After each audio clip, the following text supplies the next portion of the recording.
الصلاة والسلام عليك يا سيدي يا رسول الله. الصلاة والسلام عليك يا سيدي يا حبيب الله. الصلاة والسلام عليك يا سيدي يا نبي الله وعلى آلك وأصحابك يا سيدي يا نور الله.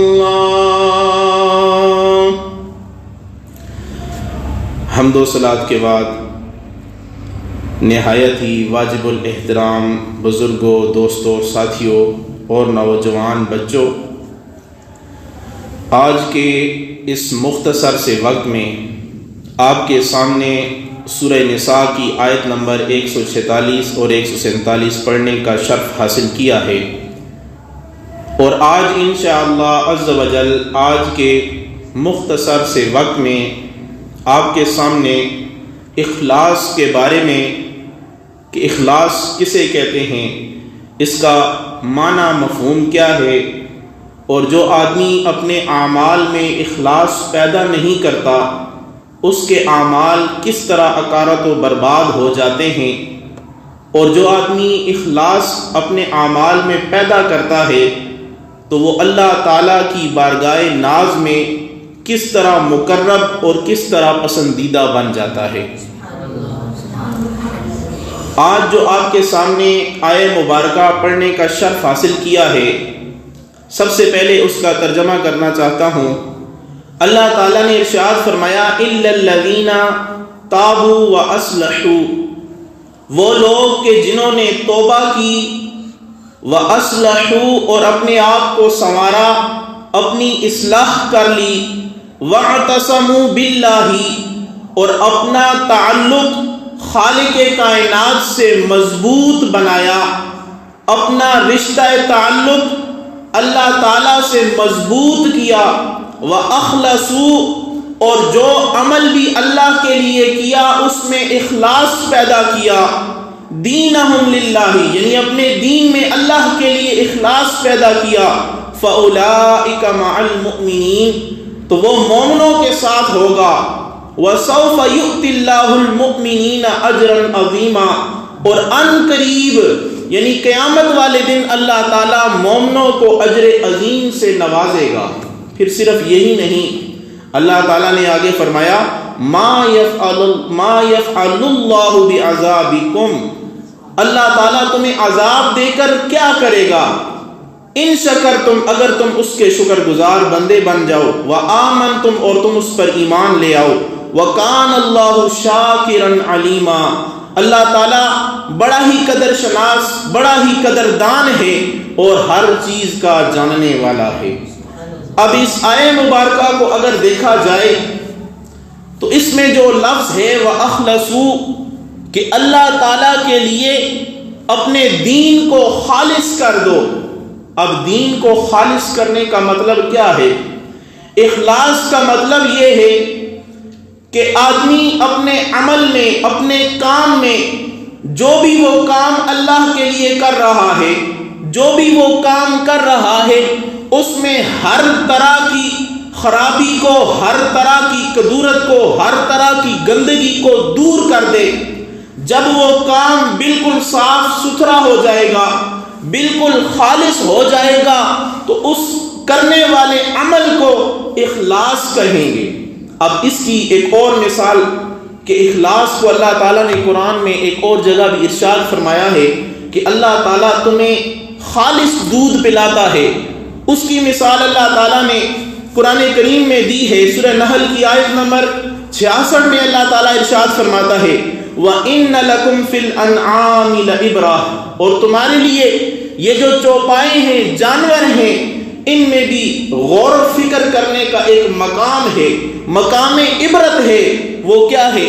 نُسْقِيكُم مِّمَّا فِي بُطُونِهِ مِن بَيْنِ فَرْثٍ وَدَمٍ لَبَنًا خَالِصًا سَائِغًا لِلشَّارِبِينَ اللہ تعالیٰ فرماتا ہے کہ ہم تمہیں پلاتے ہیں وہ دودھ کہ جو جانور کے پیٹ میں سے نکلتا ہے، اور اس کے خون اور اس کے گوبر میں سے گزر کے جو ہے وہ نکلتا ہے تو وہ بالکل خالص دودھ ہوتا ہے، اور جب وہ بندہ پیتا ہے تو اس کے گلے میں جو ہے وہ آسانی کے ساتھ سہل طریقے سے اتر جاتا ہے۔ اب اگر ہم دودھ دو کر دیکھیں تو اس دودھ میں خون کی آمیزش بھی نہیں ہوگی، خون کا رنگ بھی نہیں ہوگا، اور گوبر کی جو ہے وہ اس میں بدبو بھی نہیں ہوگی۔ تو اللہ تعالیٰ یہ کہنا چاہتا ہے کہ میں تمہیں جس طرح دودھ خالص پلاتا ہوں، اے میرے بندے یہ دودھ میں ذرا غور و فکر کر کہ جو گائے یا بھینس یا کسی بھی جانور کے پیٹ میں سے گزر کر آتا ہے، خون میں سے بن کر نکلتا ہے، گوبر میں سے بن کے باہر نکلتا ہے، اس میں گوبر کا جو ہے وہ ذائقہ بھی نہیں آتا، اس میں گوبر کی بدبو بھی نہیں آتی، اس میں خون کا رنگ بھی نہیں ہوتا۔ میں جس طرح تمہیں رزق کھلاتا ہوں، پاک و صاف کر کے تمہیں دیتا ہوں، صاف ستھرا کر کے تمہارے حلق تک پہنچاتا ہوں، اے بندے تیرا بھی یہ کام بنتا ہے کہ جب تو کوئی عمل کرنے لگے تو اس عمل کو ریاکاری سے بچا، اس عمل کو دکھاوے سے بچا، اس عمل کو خود پسندی سے بچا، وہ عمل جو ہے وہ بالکل اخلاص کے ساتھ میری بارگاہ میں پہنچا، پھر میں جانوں اور وہ عمل جانے میں اس کو اپنی بارگاہ میں قبول کر لوں گا۔ اب جو ہے وہ علماء نے یا اولیاء نے اخلاص کی جو تعریف کی ہے، ہر بندے نے اپنے علم کے مطابق اس کی تعریف فرمائی ہے۔ اخلاص کا معنی میں نے آپ کو بتا دیا ہے کہ ہر طرح کی کدورت سے، ہر طرح کی گندگی سے کسی کام کو بچا کر اس میں بالکل عمدگی اور شائستگی اور صاف ستھرا عمل پیدا کرنے کا نام اخلاص ہے۔ اب یہاں پہ سب سے پہلے سید الطائفہ حضرت جنید بغدادی رحمت اللہ تعالی علیہ اخلاص کے بارے میں کیا ارشاد فرماتے ہیں؟ آپ فرماتے ہیں اخلاص یہ ہے تصفیۃ الاعمال من المقدرات۔ آپ فرماتے ہیں کہ اعمال کو تمام خرابیوں سے بچا کر کرنا، اس کو اخلاص کہتے ہیں۔ اب قاضی فضیل بن عیاض رحمت اللہ تعالی علیہ فرماتے ہیں ترک العمل لاجل الناس ریاء، کسی کام کو لوگوں کی وجہ سے چھوڑ دینا یہ ریا ہے۔ مثلا میں کوئی نیک عمل کرنے لگا تو نفل پڑھنے لگا، اب مسجد میں پہنچا، دیکھا بہت سارے بندے بیٹھے ہیں، میں نے یہ سوچا کہ اگر میں ابھی نفل پڑھوں گا تو لوگ مجھے کہیں گے یہ بڑا نمازی ہے، بڑا حاجی ہے، اب میں نے وہ نفل ترک کر دیے تو یہ بھی ایک ریا ہے۔ اور آپ نے فرمایا والعمل لاجل الناس شرک، اور لوگوں کو دکھا کر عمل کرنا یہ شرک خفی ہے۔ وہ کیا ہے؟ مثلا میں عام صورتحال میں اگر 3 منٹ میں جو ہے وہ 4 فرض پڑھتا ہوں یا 4 منٹ میں پڑھ لیتا ہوں، لیکن میں نے دیکھا کہ کوئی جو ہے وہ مسجد میں آ گیا ہے، اب اس کی نظر مجھ پہ ہے تو میں فرض جو ہے وہ 10 منٹ میں پڑھتا ہوں یا 8 منٹ میں پڑھتا ہوں، اس کو دیکھ کر اپنے رکوع و سجود کو جو ہے وہ طول دے دیتا ہوں، تو یہ ریا ہے، یہ شرک خفی ہے۔ پھر فرمایا والاخلاص ان یحافیک اللہ منہما، کہ اخلاص یہ ہے کہ ان دونوں سے تیرا عمل جو ہے وہ پاک و صاف ہو، ان دونوں چیزوں سے اپنے عمل کو بچا لے، تو یہ اخلاص ہے۔ اب اسی طرح ذنون مصری رحمت اللہ تعالی علیہ فرماتے ہیں الاخلاص ما حفظ من العدو ان یفسدہ، اخلاص یہ ہے کہ اس عمل کو کرنے والے کام کو تو اپنے دشمن سے بچا لے، تو وہ عمل جو ہے وہ اخلاص والا ہے۔ دشمن انسان کا کون ہے؟ 2 دشمن ہے، ایک شیطان اور دوسرا نفس۔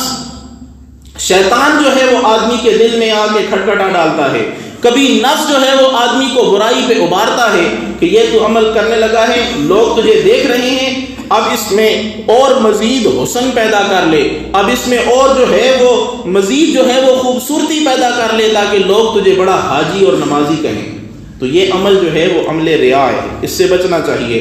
امام مکحول رحمت اللہ تعالی علیہ فرماتے ہیں، اور یہ ایک روایت بھی ہے، اور فرماتے ہیں کہ حضور علیہ الصلوۃ والسلام نے فرمایا ما اخلص عبد قد 40 یوما الا ظہرت ینابیع الحکمت من قلبہ علی لسانی۔ حضور علیہ الصلوۃ والسلام نے فرمایا کہ جو آدمی اپنے عمل کو خالص کرتا ہے اور 40 دن یا 40 صبح تک اپنے اعمال میں اخلاص لاتا ہے، جب وہ یہ کوشش کرنا شروع کر دیتا ہے 40 دن ہو جاتے ہیں، ظہرت ینابیع الحکمہ، تو ظاہر ہو جاتی ہیں حکمتیں. کہاں سے حکمتیں ظاہر ہوتی ہیں؟ من قلبہ علی لسانی، اس کے دل میں حکمتوں کا چشمہ پھوٹتا ہے. اور وہ چشمے جو ہے جب حکمت کا پھوٹتا ہے تو زبان کے ذریعے سے اس کے حکمت کے کلمے جو ہے وہ ظاہر ہوتے ہیں. یہ تب ہوتے ہیں کہ جب آدمی 40 دن تک اپنے عمل میں اخلاص پیدا کر لے. اب یہاں پہ محمد بن علی ترمذی رحمۃ اللہ تعالی علیہ فرماتے ہیں کہ لیس الفوز ہناک بکثرت الاعمال، کہ اعمال کی کثرت یہ اخلاص نہیں ہے کہ کسی آدمی نے 100 حج کر لیے، کسی آدمی نے جو ہے وہ 1 کروڑ 2 کروڑ جو ہے وہ صدقات و خیرات کر دیے، کسی آدمی نے 5000 نوافل ادا کر لیے. کثرت اعمال اخلاص نہیں ہے. آپ فرماتے ہیں انما الفوز هناك بالاخلاص الاعمال وتحسینها، اخلاص یہ ہے کہ اپنے اعمال میں جو ہے وہ ریا سے اپنے اعمال کو بچانا، اپنے اعمال کو دکھاوے سے بچانا اور اللہ کے لیے کوئی عمل کرنا، یہ جو ہے وہ اخلاص ہے. اب کریم آقا صلی اللہ تعالی علیہ وآلہ وسلم نے کیا ارشاد فرمایا ہے؟ یعنی اخلاص کی تعریف حضور علیہ الصلوۃ والسلام کی زبان سے سنتے ہیں. حضور علیہ الصلوۃ والسلام نے ارشاد فرمایا تقول ربی اللہ ثم استقم کما امرت. حضور علیہ الصلوۃ والسلام نے ارشاد فرمایا کہ تو یہ کہے کہ میرا رب اللہ ہے، استقم، یا پھر فرمایا کہ تستقیم کما امرت، جس طرح تمہیں حکم دیا گیا ہے پھر اس پہ ڈٹ جا، ثابت قدم رہے. تو یہ جو ہے وہ اخلاص ہے. یعنی تو پہلی چیز تو یہ تسلیم کر کہ میرا رب اللہ ہے، اللہ پر ایمان لے آ. دوسرا کام یہ کر کہ جو جو کام تجھے اللہ نے کرنے کے لیے دیے ہیں، جو جو احکام ہیں، ان پر اپنی زبان کو بند رکھ کے عمل کرنا شروع کر دے. تو یہ اخلاص ہے. اب اخلاص کی تعریف آپ نے سن لی. اب آپ کو منہاج العابدین کی طرف جو امام غزالی رحمۃ اللہ تعالی علیہ کی کتاب ہے، وہ کیا ارشاد فرماتے ہیں؟ وہ بڑی خوبصورت جو ہے وہ ایک بات لکھتے ہیں لیکن اشعار کی صورت میں. آپ فرماتے ہیں من کان یرجو لقاء ربی اخلص من خوفہ الفعلاء. آپ فرماتے ہیں کہ خوف رکھنا ہے تو اپنے رب سے، اور اگر کسی آدمی کو اپنے رب سے ملاقات کی امید ہے تو اسے کیا کرنا چاہیے؟ اخلص من خوفہ الفعلاء، تو اسے اپنے کاموں میں جو ہے وہ اللہ کے خوف سے اخلاص پیدا کرنا چاہیے. پھر آپ آگے فرماتے ہیں الخلد والنار فی یدیہ فرآئیہ یؤتک النولاء. آپ فرماتے ہیں کہ جنت اور دوزخ یہ اللہ کے قبضے قدرت میں ہیں، اس کے قبضے قدرت میں ہیں. اسی کو اپنے اعمال دکھا، اسی کو اپنے کام دکھا، وہی تجھ پہ نوازشات کے دروازوں کو کھول دے گا. اگر کوئی کام کرنا ہے تو خالص اللہ کے لیے، اللہ کو دکھاؤ کہ یہ میں کام تیرے لیے کر رہا ہوں. لوگوں کو نہیں دکھانا، صرف اللہ کو دکھانا ہے. پھر آپ آگے فرماتے ہیں وَالنَّاسُ لَا يَمْلِكُونَ شَيْئًا فَكَيْفَ رَأَيْتُمْ دَلَالًا. آپ فرماتے ہیں کہ لوگ کسی بھی چیز کے مالک نہیں ہیں، پھر تم انہیں یہ بیکار دکھائے والے اعمال دکھا کر ان سے کیا لینا چاہتے ہو؟ اگر کوئی چیز حاصل کرنا چاہتے ہو تو وہ رب قدوس کی بارگاہ سے تمہیں ملے گی، لوگوں کی بارگاہ میں تمہیں کھوٹی کوڑی جو ہے وہ کچھ بھی نہیں ملنے والا. اب یہاں پہ اپنے عمل میں اخلاص پیدا کرنے کے لیے 3 طریقے ہیں. پہلا طریقہ یہ ہے کہ آدمی اپنی نیت کو ٹٹولتا رہے. مثلا کوئی کام کرنے لگا ہے، اس کے اول میں، اس کے درمیان میں اور اس کے آخر میں دیکھتا رہے کہ کیا اس میں ریا تو شامل نہیں ہو گیا، اس میں دکھاوا تو شامل نہیں ہو گیا. مثلا ایک آدمی نماز پڑھنے لگا ہے تو شروع میں دیکھے کہ میری نیت کیا ہے، میں رب کو دکھا رہا ہوں یا جو سامنے بندے بیٹھے ہیں یا کوئی مجھے دیکھ رہا ہے میں اس کو دکھا رہا ہوں. درمیان میں بھی یہی اپنی نیت کو ٹٹولے اور آخر میں بھی اپنی نیت کو ٹٹولے. اگر تینوں جگہ پہ نیت یکساں رہی تو اس کا مطلب یہ ہے کہ اس کی نیت درست ہے. اور حضور علیہ الصلوۃ والسلام نے فرمایا انما الاعمال بالنیات، اعمال کا دار و مدار نیتوں پہ ہے. اگر نیت درست ہے ثواب ملے گا، نیت درست نہیں ہے ثواب نہیں ملے گا. اس کی مزید وضاحت انشاءاللہ میں ایک اور حدیث پاک مسلم شریف کی بڑی ایک حدیث پاک ہے وہ بیان کروں گا، اس میں اس کی وضاحت آ جائے گی. دوسری چیز یہ ہے کہ اپنے اعمال میں اخلاص پیدا کرنے کا دوسرا طریقہ یہ ہے کہ مخلص لوگوں کے ساتھ بندہ اٹھتا بیٹھتا رہے. مخلص لوگوں کے ساتھ اپنا یارانہ، اپنی سنگت جو ہے وہ اپنا لے. اب جو مخلص لوگوں کے ساتھ اٹھنا بیٹھنا رکھے گا، ان کے ساتھ دوستی رکھے گا، وہ مخلص ہوں گے، اپنے اعمال میں اخلاص کرنے والے ہوں گے، اب ان کے ذریعے اس آدمی کو بھی جو ہے وہ اخلاص نصیب ہو جائے گا۔ اب تیسری چیز یہ ہے کہ اخلاص کی دعا کرے۔ پہلا اپنی نیت کا قبلہ درست کر لے، دوسرا اپنا اٹھنا بیٹھنا ایسے لوگوں کے ساتھ کرے کہ جو ریا کرنے والے نہیں بلکہ اپنے اعمال میں اخلاص پیدا کرنے والے ہیں، اور تیسرا جب یہ دو کام ہو جائیں پھر اللہ کی بارگاہ میں دعا کرے، یا رب العالمین میرے اعمال میں اخلاص عطا فرما، یا رب العالمین مجھے ہر عمل صرف تیری رضا کی خاطر کرنے کی توفیق عطا فرما۔ جب یہ نیت کرے گا، جب یہ دعا کرے گا، نیک لوگوں کے ساتھ اٹھتا بیٹھتا رہے گا، تو اس کے اعمال میں جو ہے وہ اخلاص پیدا ہو جائے گا۔ اب چلتے ہیں، اخلاص کی جو ضد ہے وہ ہے ریا، کیونکہ تعرف الاشیاء بازدادها، چیزوں کی جان پہچان تب ہی ہوتی ہے جب اس کی ضد کو بھی بیان کیا جائے۔ مثلا دن رات، سفید سیاہ، جب ایک چیز کی ضد کو بیان کیا جاتا ہے تو دوسری چیز کی بھی حقیقت واضح ہو جاتی ہے۔ تو ایک چیز ہے اخلاص اور دوسری چیز ہے ریا۔ ریا مطلب یہ ہے کہ آدمی کسی دوسرے آدمی کو کوئی کام دکھا کر کرے، اللہ کی رضا کے لیے عمل نہ کرے۔ اب اس کے بارے میں جو وعید آئی ہیں وہ کیا ہیں؟ حضور علیہ الصلوۃ والسلام نے ارشاد فرمایا، پہلی حدیث پاک یہ ہے، صحابہ فرماتے ہیں خرج علینا رسول اللہ صلی اللہ تعالی علیہ وآلہ وسلم، اللہ کے پیارے محبوب صلی اللہ تعالی علیہ وآلہ وسلم کے ساتھ ہم نکلے، وَنَحْنُ نَتَذَاكَرُ الْمَسِيحَ الدَّجَّالِ، ہم جو ہیں حضور علیہ الصلوۃ والسلام ہمارے پاس تشریف لائے، ہم جو ہے وہ دجال مسیح کا ذکر کر رہے تھے۔ تو حضور علیہ الصلوۃ والسلام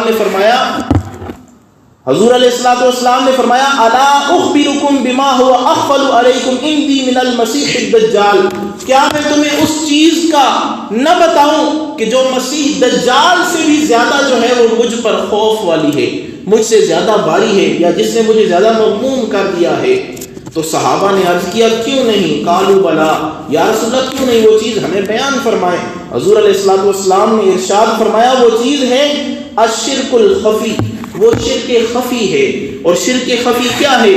حضور علیہ الصلوۃ والسلام نے فرمایا ان یقوم الرجل یصلی فیزین صلاته لما یرا من نظر رجل، کہ ایک آدمی نماز پڑھ رہا ہوتا ہے، جب دیکھتا ہے کہ دوسرا آدمی اب اس کو دیکھ رہا ہے تو وہ اپنی نماز کو طول دے دیتا ہے، اپنی نماز کو مزین کرنا شروع کر دیتا ہے۔ مثلا عام آدمی نماز اگر 2 منٹ میں پڑھتا ہے 2 نفل، جب دیکھتا ہے کہ تیسرا آدمی مجھے دیکھ رہا ہے، یہ دوسرا آدمی دیکھ رہا ہے، تو اب وہی 2 نوافل وہ 5 منٹ میں ادا کرتا ہے۔ تو حضور علیہ الصلوۃ والسلام نے فرمایا یہ شرک خفی ہے، اور اپنے اعمال کو شرک خفی سے بچاؤ۔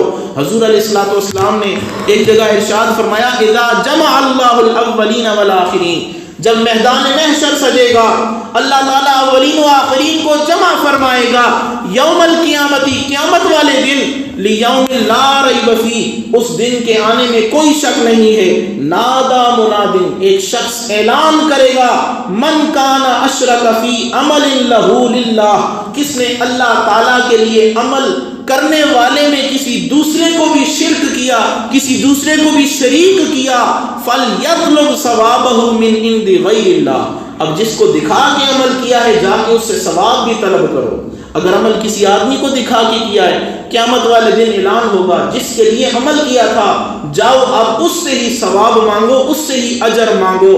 فَإِنَّ اللَّهَ أَغْنَى الشُّرَكَاءِ عَنِ الشِّرْكِ، اللہ تعالیٰ شرک کرنے والوں کے شرک سے جو ہے وہ بے نیاز ہے، غنی ہے۔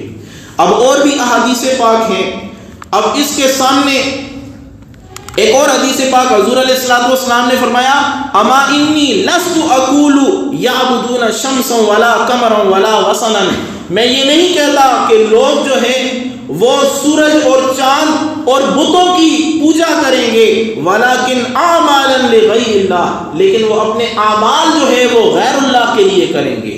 غیر اللہ کے لیے اعمال کرنے کا مطلب یہ ہے کہ لوگوں کو دکھا کے حج کریں گے، لوگوں کو دکھا کے جو ہے وہ صدقہ و خیرات کریں گے، لوگوں کو دکھا دکھا کے جو ہے وہ علم حاصل کریں گے، لوگوں کو دکھا کے قرآن کریم کی قرات خوبصورت کریں گے، تو ایسے لوگوں کا ٹھکانہ کیا ہوگا؟ اللہ کے پیارے محبوب صلی اللہ تعالی علیہ وآلہ وسلم نے ارشاد فرمایا، مسلم شریف کی حدیث پاک ہے جس کے راوی سیدنا ابو ہریرہ رضی اللہ تعالی عنہ ہیں، آپ فرماتے سمعت رسول اللہ صلی اللہ تعالی علیہ وآلہ وسلم تقول، میں نے کریم آقا صلی اللہ تعالی علیہ وآلہ وسلم کی زبان اقدس سے یہ جملے نکلتے ہوئے سنے ہیں، ان اول الناس یقضی یوم القیامت علیہ، قیامت والے دن سب سے پہلے 3 لوگوں کا جو ہے وہ فیصلہ کیا جائے گا، اس میں ایک شخص وہ ہوگا رجل استشہد، کہ جو اللہ تعالیٰ کی بارگاہ میں شہید ہوا ہوگا، جس نے اپنی گردن اللہ کی بارگاہ میں کٹائی ہوگی، جس نے اپنا خون اللہ کی بارگاہ میں بہایا ہوگا، وہ شخص اللہ کی بارگاہ میں سب سے پہلے پیش کیا جائے گا۔ اللہ تعالیٰ اس سے پوچھے گا کہ کیا میں نے دنیا میں تجھ پہ جو ہے وہ نعمتیں کی تھی کہ نہیں کی تھی؟ وہ عرض کرے گا دنیا میں تو نے مجھے بڑی نعمتوں سے نوازے گا، وہ اعتراف کرے گا، پھر اللہ اس سے پوچھے گا بتا دنیا میں تو نے کیسا عمل کیا، کیا عمل کیا؟ وہ کہے گا یا رب العالمین جو تو نے مجھ پہ نعمتیں کی تھی وہ ساری نعمتوں کو استعمال کر کے، ان نعمتوں کو کھا کر جو مجھ میں قوت آئی تھی، اس قوت کے ذریعے میں تیرے راستے میں گیا تھا، تیرے راستے میں لڑا تھا اور میں وہاں پہ شہید ہو گیا تھا۔ اللہ تعالیٰ اسے فرمائے گا اے فرشتوں سے کہو یہ جھوٹ بولتا ہے، یہ میدان جنگ میں میرے کلمے کو بلند کرنے کے لیے نہیں گیا تھا، دین اسلام کی سربلندی کے لیے نہیں گیا تھا، یہ اس لیے گیا تھا کہ لوگ اسے بڑا جری سمجھیں، بڑا بہادر سمجھیں اور بڑا اسے مجاہد سمجھیں۔ اس وجہ سے اللہ کی اس میدان جنگ میں یا اس اللہ کے راستے میں یہ شریک ہوا تھا۔ اللہ تعالیٰ فرشتوں کو حکم دے گا ثم امر به فحسب على وجهه حتى القي في النار، اے فرشتوں اسے اٹھاؤ، اسے گھسیٹ کر منہ کے بل آج جو ہے وہ جہنم میں ڈال دو۔ فرشتے اسے اٹھا کے جو ہے وہ جہنم کے بل منہ میں ڈال دیں گے، اس جو ہے وہ منہ کے بل جو ہے وہ اس جہنم میں ڈال دیں گے۔ یہ پہلا وہ شخص ہے جو شہید ہے۔ یاد رکھیں گردن کٹانا کوئی آسان کام نہیں ہے، بہت مشکل کام ہے، لیکن اس شخص کی نیت کا قبلہ درست نہیں تھا، یہ غیر اللہ کو دکھانے کے لیے اس نے عمل کیا، اسے جہنم میں ڈالا جائے گا۔ اب دوسرا شخص کون ہے؟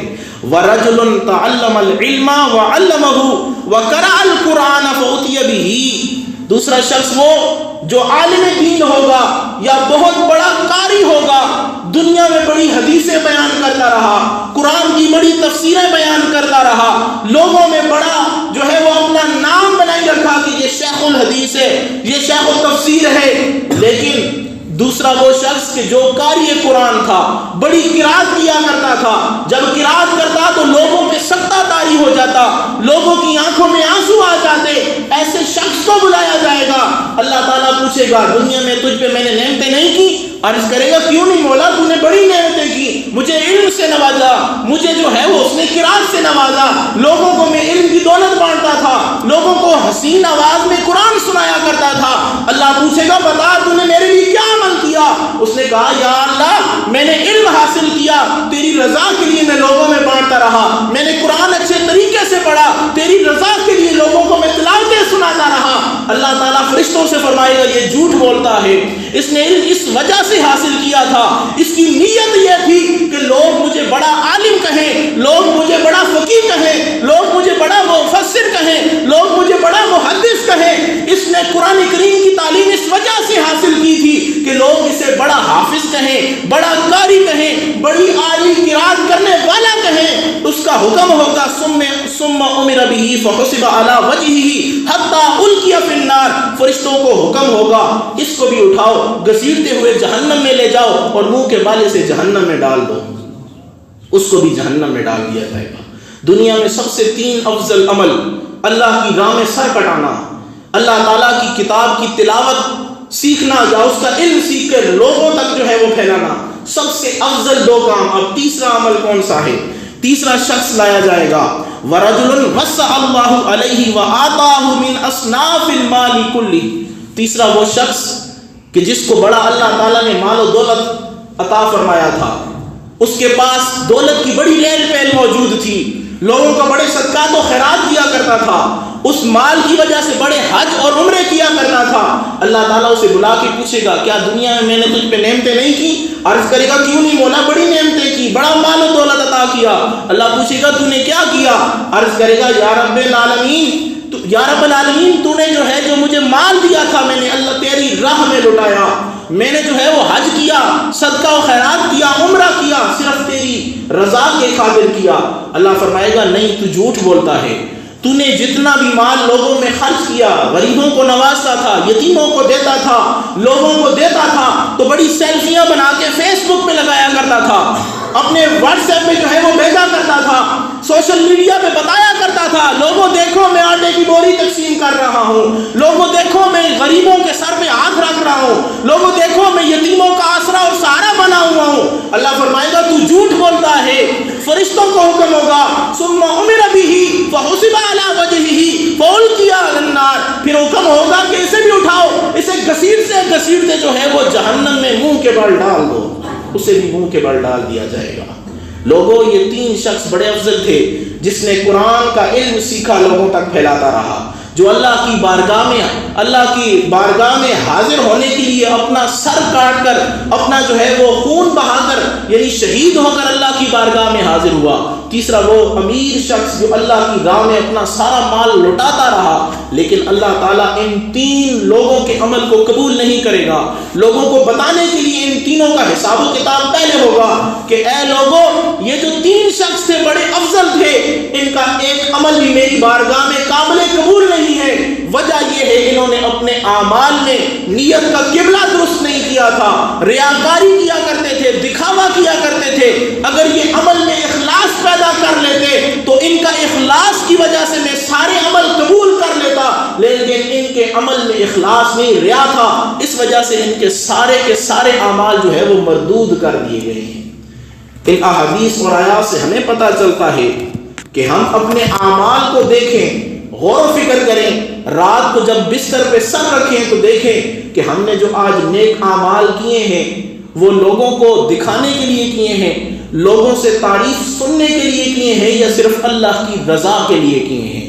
اگر وہ عمل اللہ کی رضا کے لیے تھا تو وہ اللہ کی بارگاہ میں قبول ہوگا، اور اگر وہ لوگوں سے تعریف سننے کے لیے تھا تو وہ مردود ہو جائے گا۔